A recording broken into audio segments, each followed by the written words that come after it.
PFC spiritual ప్రేక్షకులకు స్వాగతం. ఈ వారం రాశి ఫలాలు పరిశీలిద్దాం.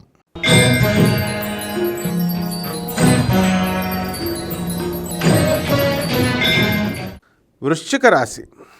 ఈ వృశ్చిక రాశి వారికి ఈ వారం గ్రహస్థితిగతులు ఎలా ఉన్నాయంటే, మీనంలో రాహువు, శని వక్రించి కుంభరాశిలో, శుక్రకేతువులు ఇద్దరూ కూడా కన్యారాశిలో, రవిబుద్ధులిద్దరూ సింహరాశిలో, కుజుడు మరి మిథునంలో, ఈ యొక్క గురుడు మనకు వృషభంలో ఉండడం అనేటటువంటిది జరిగింది. ఈ వృశ్చిక రాశి వారికి ఈ వారంలో మీకు ఆనందం ఎక్కువైపోతుంది. మీ పిల్లల అనారోగ్య కారణంగా హాస్టల్స్ నుంచి ఇళ్ళకి తెచ్చుకుంటారు. జలుబు జ్వరాలు వచ్చినాయి అని చెప్పి మరి వాళ్ళకి ఇచ్చేటటువంటి ట్యాబ్లెట్ల ఖరీదు 50 రూపాయలు అయితే, మీరు వాళ్ళని తెచ్చుకోవడానికి రావడానికి మీకు విలాసవంతంగా కారుల్లో కాలేజీ హాస్టల్కి వెళ్ళి మళ్ళీ కారుల్లో తీసుకురావడం వల్ల అయ్యేటటువంటి ఖర్చు చాలా ఎక్కువ అవుతుంది ట్యాబ్లెట్ల ఖర్చుల కంటే కూడా. మరి టీచర్లు చెప్పినట్టు మీరు వినాలా?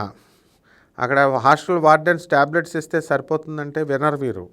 అలాగే విద్యార్థులంతా కూడా ఈ యొక్క వృశ్చిక రాశి వారు బ్రహ్మాండంగా చదువుతారు, చక్కటి మార్కులు వస్తాయి.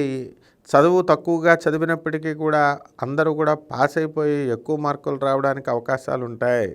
అబ్బా ఇదేదో బాగానే ఉంది, ఈ యొక్క పరీక్షల ముందు 2-3 రోజులు చదివితే బాగుందని అనుకుంటున్నారా? ఫెయిల్ అయిపోవడానికి అవకాశాలు ఉంటాయి. అస్తమానం ఏదో జరగదు. ఇప్పుడు మీ యొక్క గ్రహస్థితి బాగుంది కాబట్టి అలా జరిగింది. అదేవిధంగా పురోహిత వృత్తిలో ఉన్నటువంటి వారందరికీ కూడా అధిక ఆదాయం రావడానికి అవకాశాలు ఉన్నాయి. అలాగే టీచర్లు, డాక్టర్లు, లాయర్లు, చార్టర్డ్ అకౌంటెంట్లు, కంపెనీ సెక్రటరీస్ వీళ్ళంతా కూడా బ్రహ్మాండంగా ఉంటాయి. మరి కెమెరామెన్లకి పెళ్లి కాని ప్రసాదులు ఎవరైతే ఉన్నారో అటువంటి వాళ్ళందరికీ కూడా పెళ్ళిళ్ళు అయిపోవడానికి ఈ వారం అవకాశాలు ఉన్నాయి. సినిమా ఫీల్డ్లో, మీడియా ఫీల్డ్లో ఉన్నటువంటి వాళ్ళకి మరి నేను ఇటలీ వెళ్ళాలండి, మరి నేను అక్కడ చదువుకోవాలండి అని ప్లాన్ వేసుకుంటారు. ఇటలీ చదువుకోవడానికి వెళ్ళిన వెంటనే అక్కడే ఫారిన్ అమ్మాయి మరి మీకు పెళ్ళైపోవడానికి అవకాశాలు ఉన్నాయి. కాబట్టి మరి ఈ యొక్క వృశ్చిక రాశి తల్లిదండ్రులు జాగ్రత్తగా మీ కొడుకులను కాపాడుకోండి. మరి తెల్లదొరల అమ్మాయి మీ కోడలుగా వచ్చేయడానికి అవకాశాలు ఉంటాయి. కాబట్టి ఈ వారంలో అప్పుల బాధలతో సతమతమైపోతున్నటువంటి వాళ్ళందరూ కూడా ఐపీ పెట్టేస్తే బాగుంటుంది అన్న లెవెల్లో మీరు ఆలోచన అనేటటువంటిది ఉంటుంది. ఇక కూరగాయల వ్యాపారాలు చేస్తున్నటువంటి వాళ్ళు అందరూ కూడా అధికమైనటువంటి లాభాలు గడించడానికి అవకాశాలు ఉన్నాయి. రైతులు కూడా చాలా బాగా సంపాదించేస్తారు. చేపల రొయ్యల చెరువులు కూడా బ్రహ్మాండంగా సంపాదిస్తారు. మరి పరిహారాలు వచ్చేసరికి మనకి ఈ యొక్క శని జపం స్తోత్రాలు, శనికి కిలోంపావు నల్ల నువ్వుల్ని, నల్లని వస్త్రాన్నిచ్చి గురుదేవులైనటువంటి శనికి తలుచుకొని చక్కగా పెదబ్రాహ్మడికి మీరు దానం చేయండి. అధిక పారితోషికాన్ని తీసుకుంటారు వాళ్ళు, ఇవ్వాలి. మీరు అధిక పారితోషికాన్ని ఇవ్వండి.